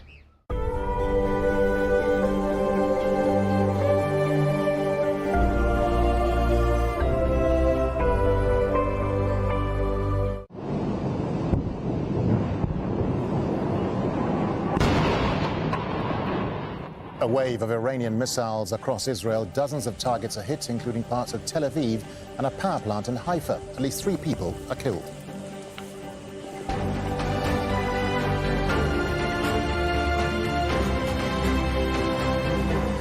Hello, I'm Darren Jordan. This is Al Jazeera, live from Doha, with our ongoing coverage of the Israel-Iran conflict. Coming up in the next 30 minutes. Emergency services are responding to the areas across Israel where Iranian missiles struck. Israeli police say there are more than 70 injuries so far. Israeli attacks in Iran kill more than 224 people. Tehran says the victims include at least 70 women and children. Plus. Well, I hope there's going to be a deal. I think it's time for a deal, and we'll see what happens. President Trump says he's hopeful Israel and Iran can make a deal, but adds the U.S. will continue its support for Israel's defense.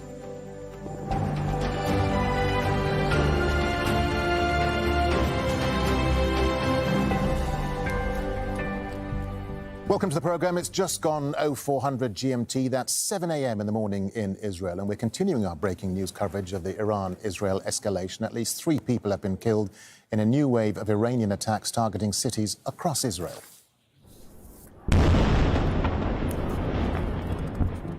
Air defense systems in Tel Aviv were triggered early on Monday morning in an attempt to intercept the Iranian missiles. Air raid sirens are also activated as civilians were told to take shelter.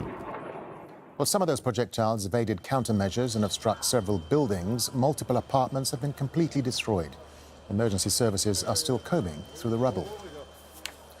Well, further north in the port city of Haifa, Iranian missiles have hit near the city's energy plant. The coastal city has been repeatedly targeted by Iran over the past 4 days. Damage to the electricity grid in the center of the country has been confirmed by the Israel Electric Corporation, who say they're working to repair infrastructure and restore electricity supply. Well, about an hour before all these attacks, a wave of Israeli attacks were launched at Iran. Air defense systems in Tehran were activated in response early on Monday morning, local time. At least 224 people have reportedly been killed in Iran so far. The Iranian Foreign Ministry is accusing Israel of targeting civilians, saying 70 women and children are among the dead. Let's go to Noor Day. She's live for us in the Jordanian capital, Amman. So, Noor, we're hearing there are 3 people dead, including 2 women, a man in his 70s in Israel, many injured. Just bring us up to date with the latest, Noor. Yeah, I mean, information is a bit slow to come because it needs to be cleared through the military censor. We know that there were 4 sites that were directly impacted by Iranian missiles. There are nearly 70 injuries. Among them, at least 4 are described to be in serious condition, and there are those reports of between 3 and 4 people dead. We wait to hear from Magen David with final confirmation on that, but certainly a very long night for Israelis who spent most of it in shelters, especially in the larger Tel Aviv area and in Haifa, 2 very strategic locations, very strategic areas for Israel politically, but really most importantly economically. Haifa, as you said, is a very important port. It also is home to Israel's reserves of fuel and other petrochemicals and the power grid. So there's a lot going on there, and we're waiting to see official statements regarding more information about where the missiles actually struck. Yeah, and no, just what exactly are Israeli civil defense and home front officials telling the population now, and also when those missiles hit? I mean, they've given the all clear now, haven't they? They have given the all clear, yes. And what happens is that Israel receives early warning, at least in theory, because this hasn't worked all the time.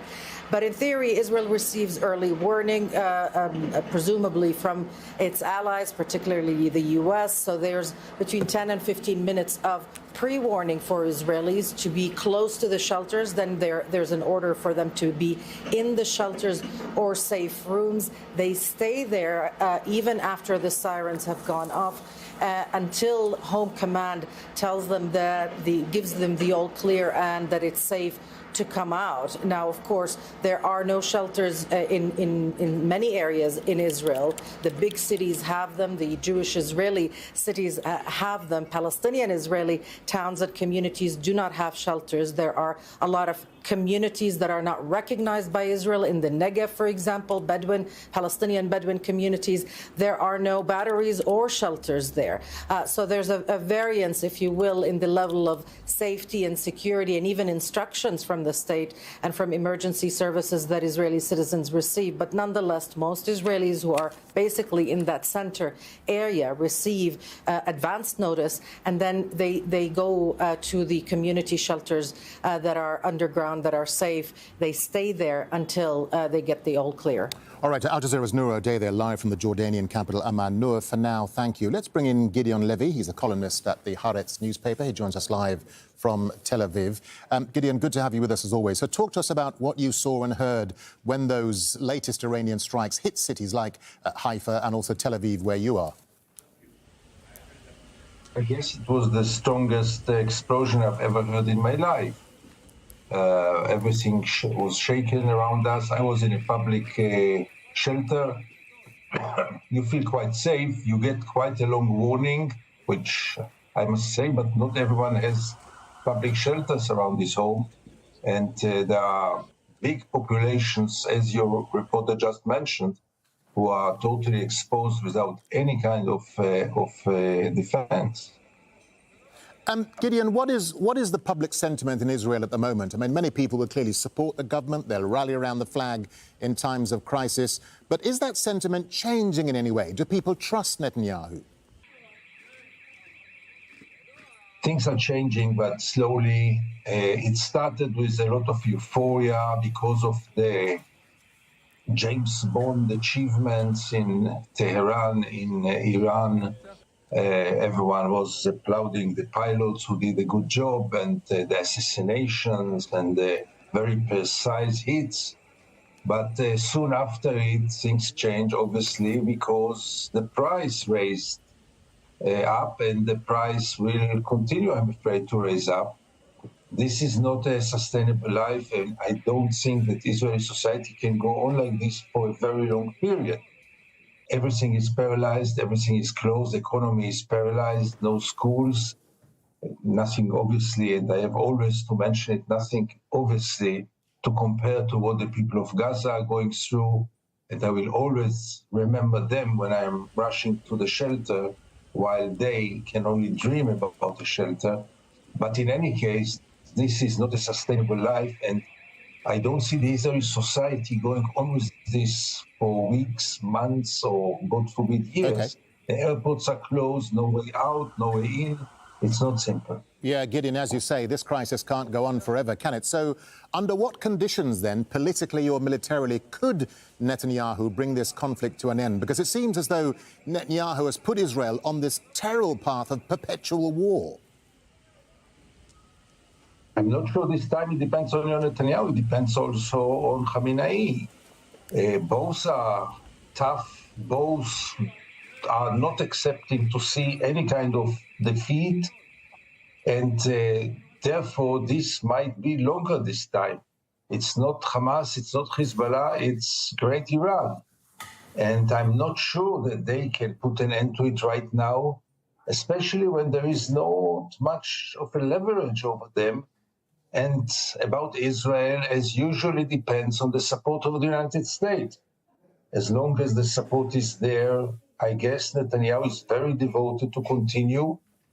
And there is still a support. I can't say that the Israeli society is against this war, but the price might change the mind. But for the time being, a lot is depending, as usual in the Middle East, on the Americans. And as usual in the Middle East, the Americans are not doing enough to stop wars. Gideon, just a final thought to you. I mean, in terms of Netanyahu's stated objectives, the main one is to eradicate Iran's nuclear program. We hear this repeatedly. How achievable do you think that goal is? I mean, many of Iran's facilities are deep underground. Do these Israeli strikes on Iranian nuclear targets really have any significant impact on those nuclear facilities in terms of degrading it or eradicating it? Obviously, I'm not a nuclear expert, but all the experts that I was hearing or reading say one thing: Israel can postpone the project, but it cannot put an end to it. And more than this, many times attacks like this one might push Iran even more toward the nuclear bomb, because they will understand that that's the only guarantee to remain in power, to keep their regime. And therefore, the outcomes will be judged only by the end of the war, and it might be too late then. All right, Gideon Levy, many thanks for your time and your analysis. Gideon, always good to have you here on Al Jazeera. Thank you. Thank you. Well, the Israel-Iran escalation is expected to be top of mind at the G7. US President Donald Trump has just arrived in the Canadian Rockies, joining leaders of some of the world's biggest economic powers. The summit is set to be dominated by the Middle East crisis and the unresolved trade war. Our diplomatic editor, James Bays, reports from Banff in Western Canada, where the G7 summit will begin on Monday. Leaders of the G7 countries arriving for their annual summit, a meeting that will now be dominated by conflict and a rising death toll in the Middle East. As he left the White House to head here, President Trump was still talking about a nuclear agreement with Iran. Well, I hope there's going to be a deal. I think it's time for a deal, and we'll see what happens. But sometimes they have to fight it out, but we're going to see what happens. I think there's a good chance there'll be a deal.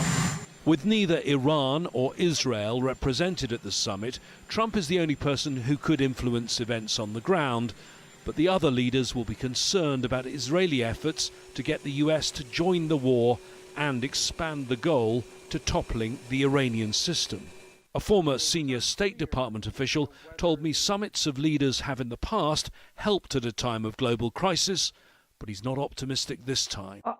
I think there's discomfort all the way around. We're not just talking about the latest conflict being the Israeli-Iranian strikes. We're also talking about the war continuing in Gaza. And so I do think there'll be a lot of discussions. They'll be very timely, but it's hard to see within the contours of this leaders meeting in the G7 how they're going to be able to take decisive action on any of those fronts. There'll be a range of views here. Most of the G7 nations, while saying they'd like to see a return to diplomacy, have adopted their usual mantra: Israel has the right to defend itself. The one exception is Japan, which strongly condemned Israel's attack on Iran on Friday. In addition to the G7 leaders, there are leaders of another 8 countries who've been invited here. They include South Africa and Brazil, which have both firmly condemned Israel's actions. President Trump's tariffs on countries around the world, including the US's closest allies, have already brought great economic uncertainty this year. Leaders gathering here in the mountains will be concerned that the global economy could be further impacted by a conflict raging in a region that's so important to the world's energy supply. James Bays, Al Jazeera, at the G7 summit in Canada's Rocky Mountains. Well, for more on this, let's speak to Mike Hanna in Washington, D.C. Mike, so let's stay with the G7 first. Trump said earlier he hopes Israel and Iran can make a deal. How is this latest attack by Iran, likely to be seen from Washington as Trump embarks on this G7 summit? Well, Trump obviously not in Washington at the moment. He's already arrived in the Canadian Rockies for that G7 summit.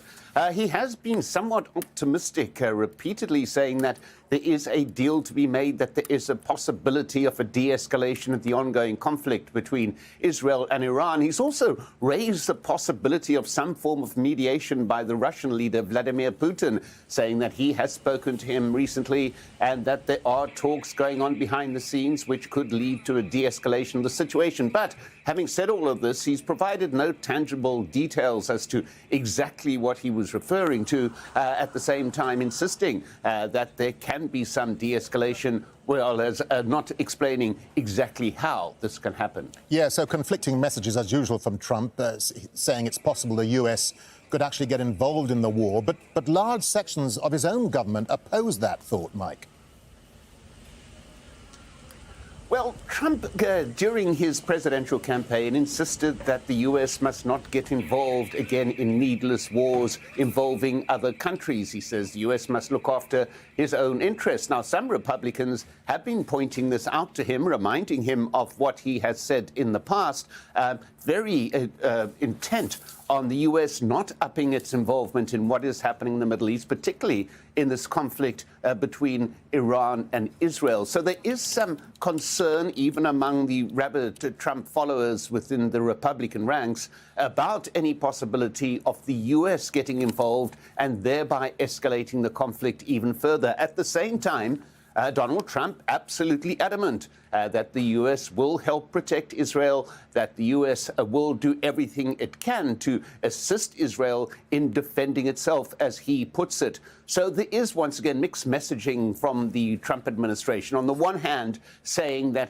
it does not want to escalate conflict, it does not want to get the U.S. involved in other wars, but at the same time, it will continue to offer the utmost support to Israel in what it calls defending itself against attacks from the outside. All right, Mike Hanna live for us there from Washington. Mike, as always, thank you. Well, time for a short break here in Al Jazeera. When we come back, more than 150,000 people march in The Hague against the Dutch government's continued support of Israel's war on Gaza. More on that. Stay with us.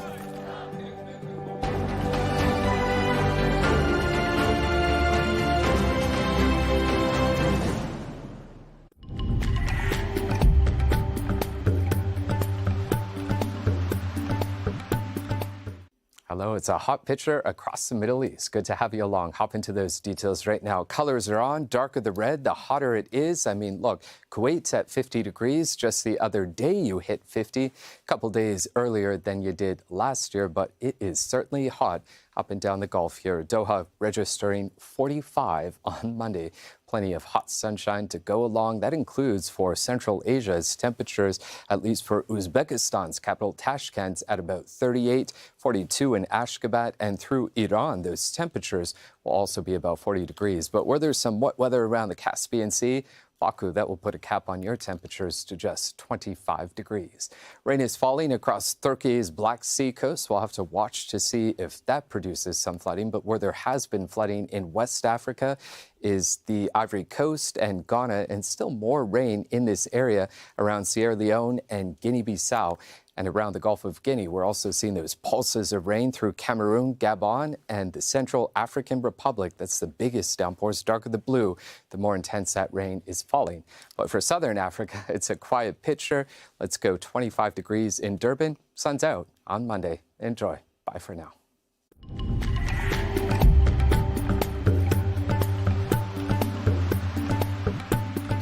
Silence journalism and unchecked power prevails. You can be disappeared for writing a critical article about the U.S. government. This is not about a free speech issue. This is about an activism issue. Systemic omissions need to be called out. When they broadcast news, it's parroting the government narrative. These are the stories that don't get told when international journalists don't go in to cover it. The Listening Post, decoding the media on Al Jazeera.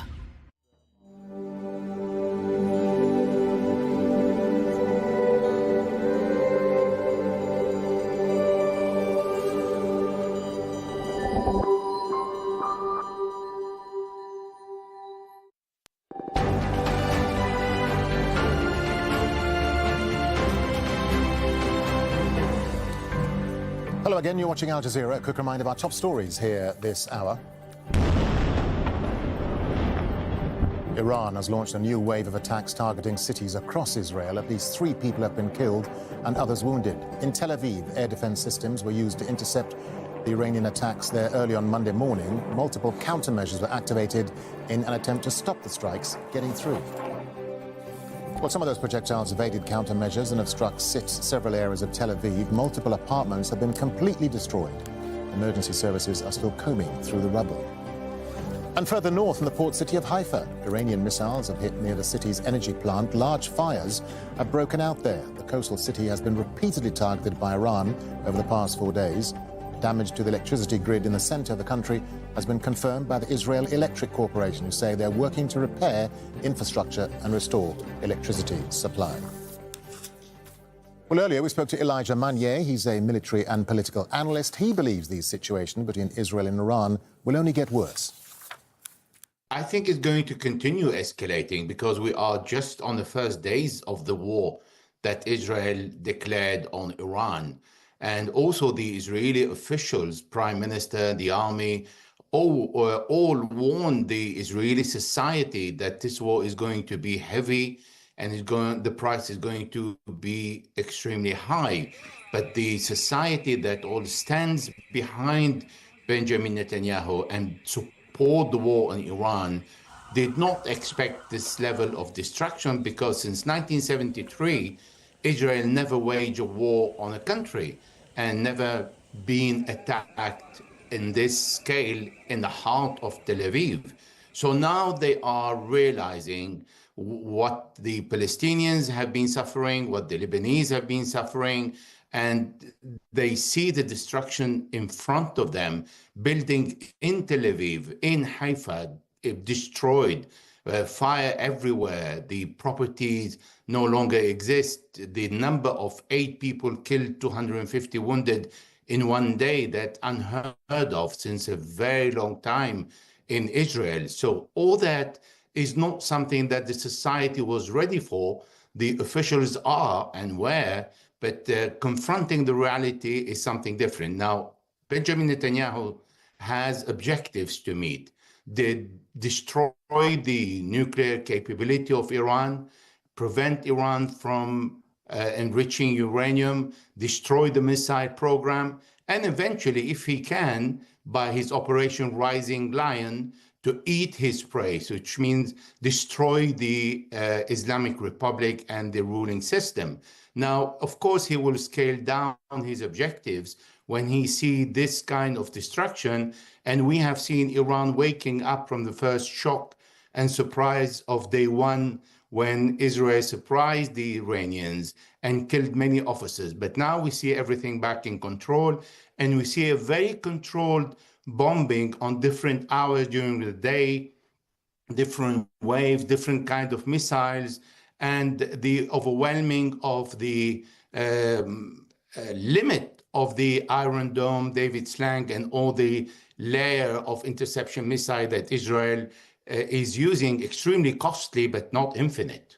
The Israelis will kill Sayyid Ali Khamenei if they can, because it makes huge difference to have the leader of the revolution, that is the head of the army, the head of the armed forces, the one who decides war and peace, and the one that direct the country what to do next and how far they can go in this war and when to negotiate. Therefore, creating the chaos in Iran is the favorite plan for Benjamin Netanyahu, in particular when he is seeing now how the society in Israel is not really going to bear this kind of bombardment every day.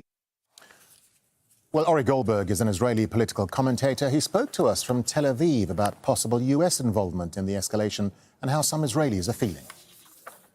Well, there's certainly a desire for the U.S. to get involved, prominently among officials whose plans that lack a clear endgame or strategy require the forceful hand of the United States, especially if the real goal is regime change. But since nobody's clear about the real goal, it's just as obvious that the United States will certainly at this stage refrain from getting involved.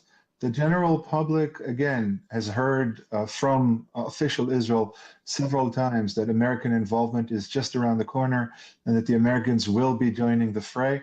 But Israelis are used to that. We heard as much when the settlers and the hard right in Israel claimed that President Trump was just about to okay annexation of the West Bank. That did not materialize either. So yes, there's a lot of talk about it, but I think people in the know generally believe that the United States will not join the Israeli offensive. Most Israelis believe that this will continue for certainly the foreseeable future. They don't see any real off-ramp. Much of that has to do with the fact that the government has not been able to speak clearly about such an off-ramp or about an exit strategy or about an endgame. Many options have been floated, from regime change to slowing down the nuclear program, but there are gaps between the government and the military. And generally, there's a gap between the government and the citizens. There's a lot of support for this war with Iran. We've been hearing about how Iran has been out to destroy Israel for, well, pretty much since the inception of the Islamic Republic. So a lot of Israelis are more cheerful than they've been in a while, especially after the debacle of Gaza, because they feel like Israel is finally taking responsibility for its own future. But that is very short term. I think most Israelis who still care enough to try and consider what happens mid or long term understand that Israel is in a problem.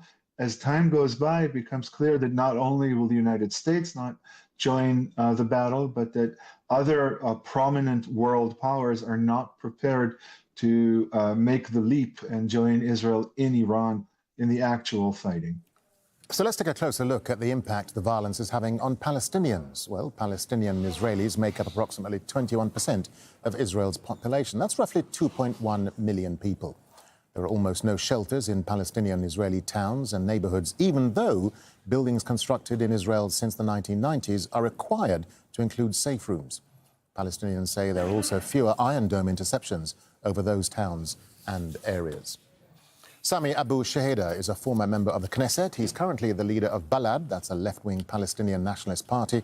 She says Palestinian communities in Israel are not provided with the protection mechanisms accessible to Jewish Israelis. We are living in a state which is dealing with us as enemies, not as citizens. Not just the fascist Israeli government led by Benjamin Netanyahu and Ben Gvir, who has been inciting against us for a very, very long time, much before the 7th of October. But the whole system is built in a way that it separates between the Jewish population and the Arab Palestinian citizens of Israel in all fields of life. And in a lot of these fields, they deal with us as enemies, not as citizens. And if you had seen, God forbid, that from the Arab population, you would be seeing people celebrating the death of the Jewish people by Iranian missiles, you would see them in jail after a few minutes. The Israeli police would not allow such incitement and such hatred and racism towards the Jewish population. But they do allow it towards the Palestinian population. There are hundreds of thousands of Arab Palestinians who are not defended at all by any of the Israeli defending systems, like more than 150,000 of the Bedouin community who lives in the Naqab Desert. All their Jewish neighbors are being defended by the different defending systems, but we have something like 150,000 people, Sarah, who lives in the desert. Israel calls their areas unrecognized villages. On the Israeli maps, they do not exist at all. We are talking about 150,000 people. These people are totally left for any kind of attack from Gaza or from Yemen or from Iran, from anywhere. Israel do not see that its duty is to defend these citizens. Now we have a few hundred other thousands who are spread all over the state. But Israel did not allow them to build. And they don't have licenses, official licenses from the Israeli state to build on their lands. Okay, so they don't have a place that they can defend themselves. The Israeli state did not build them areas where they can defend themselves the way it did all over the state for the Jewish population. There isn't one Jewish community or Jewish area within the state of Israel which is not being defended. But you have this phenomena only in the Arab area, Sarah, because the state from the beginning do not deal with us as equal citizens. They see us as, and in every, by the way, it has been happening much before the 7th of October, Sarah. Meanwhile, an Israeli strike has hit a residential area in central Gaza. Palestinians desperately ran for cover in Gaza's Barej refugee camp following the attack on Sunday. The strike injured several people and damaged much of the area's infrastructure. At least 59 Palestinians have been killed on Sunday. 17 of them were trying to collect food. Hunger is driving people to aid distribution points, but Israeli gunfire is pushing many of them back. More than 150,000 people have gathered in the Netherlands to protest against Israel's genocide in Gaza, as well as the Dutch government's continued support for the Israeli government. Organisers say it was one of the largest protests in recent Dutch history. Step Vassen reports from The Hague. Large parts of the administrative capital in the Netherlands colored red in protest against the Dutch government's support for Israel. 4 weeks ago, nearly 100,000 people came to demand the government draw a red line against Israel's genocide in Gaza, one of the largest demonstrations in recent Dutch history. This time, even more people took to the street, accusing acting Prime Minister Dick Schoof and his caretaker government of being complicit in genocide. It's amazing to see this many people here. I'm really proud of everyone. I'm really frustrated and sad that the government just doesn't listen to us, doesn't listen to the Palestinian cause. Addressing the rally was Dr. Sally El-Sadi, who just returned from Gaza. As a doctor, you want to help a lot of people, and it's very painful to watch. You can hear the screams of patients. You can feel the pain of mothers losing their children. I'm surprised and glad that I see a lot of people around me having the same thoughts as me. It gives me hope that humanity hasn't been lost. Organizers say this large turnout shows that more and more people in the Netherlands are firmly rejecting the government's support for Israel. And while there's much frustration about the lack of action,